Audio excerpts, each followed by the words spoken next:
Hello to all viewers of my channel. You know, that quote really gets to the heart of something strange, doesn't it? It's this weird paradox. Why is it that the closer our creations get to being just like us, the more they totally creep us out? Well, today we're diving deep into that exact feeling. It has a name, the Uncanny Valley. It's that eerie, unsettling vibe you get from a robot, a CGI character, or even a chatbot that is almost, but just not quite human. So let's break this down. What exactly is the Uncanny Valley? And where did this whole idea even come from? Okay, so we're not talking about a clunky factory robot here. Those are clearly machines and they don't really bother us. No, the Uncanny Valley is that weird, strange territory for things that get uncomfortably close to looking human, but they miss the mark in some small but deeply unsettling way. This whole idea actually goes way back to 1970 from a roboticist named Masahiro Mori. And for a while, it was a pretty niche concept. But then, boom, the 2000s hit. With all the advances in movie CGI and real-world robotics, suddenly everyone started talking about it again, because we were all starting to experience it for ourselves. So this is Mori's original graph, and it basically tells the whole story. As something gets more human-like, moving from an industrial arm to maybe a cute teddy bear, we tend to like it more. Our affinity goes up. But watch what happens as it gets almost perfectly human.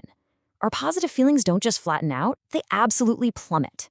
That massive, sudden dip you see, that is the Uncanny Valley. It's only when you get to a perfect human likeness that our affinity shoots back up again. So why? Why does this happen? What is going on in our brains that causes this really deep-seated feeling of unease? Well, psychologists have a few really interesting theories about this. So one of the big ones is called predictive coding. See, our brains are prediction machines. So when we see a human face that moves just a little too mechanically, it creates a does not compute signal that just feels off.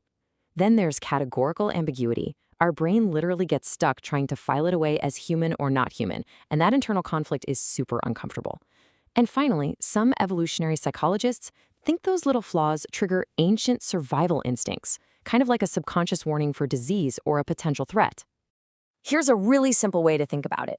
Picture your brain as this amazing detective. It sees a human-like face and it predicts it will act in a human-like way. But when the voice comes out all robotic or the eyes don't blink quite right, a little alarm bell just goes off in your head. That internal alarm, that feeling of a pattern being broken, that's the Uncanny Valley.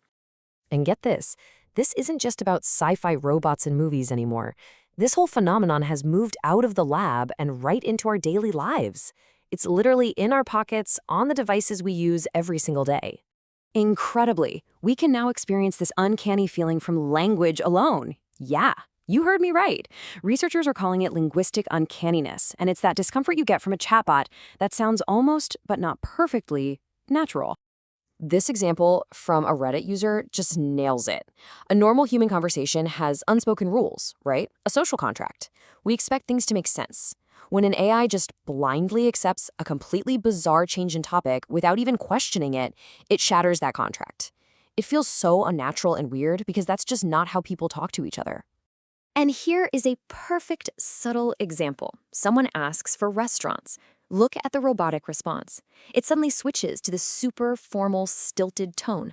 Highly regarded institutions. I mean, who says that? A human would just be direct and casual.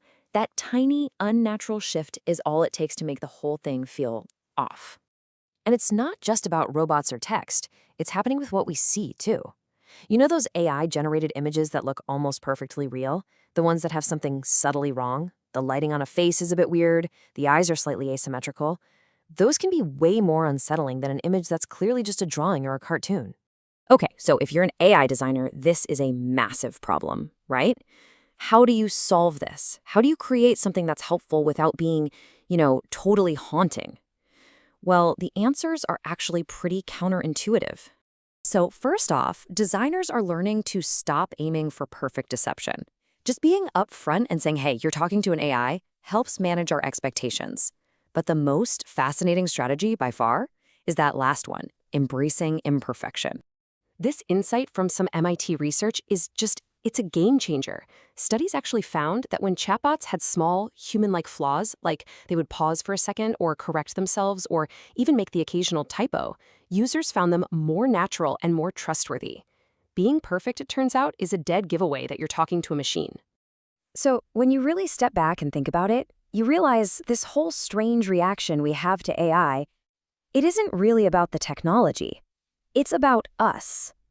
I mean, just look back at some of these early ideas for robots. They're so charmingly mechanical, right? They never pretended to be human, and because of that, they completely sidestepped the Uncanny Valley altogether. Ultimately, our journey into the Uncanny Valley is like looking in a mirror. It reflects our own very human desire for genuine connection. And it reveals how uncomfortable we get when something pretends to offer that connection, but just feels empty or fake. And that leaves us with this one big question.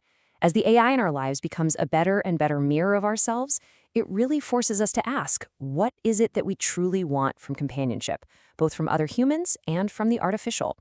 Subscribe to the channel and like, and also suggest your topics for future videos in the comments.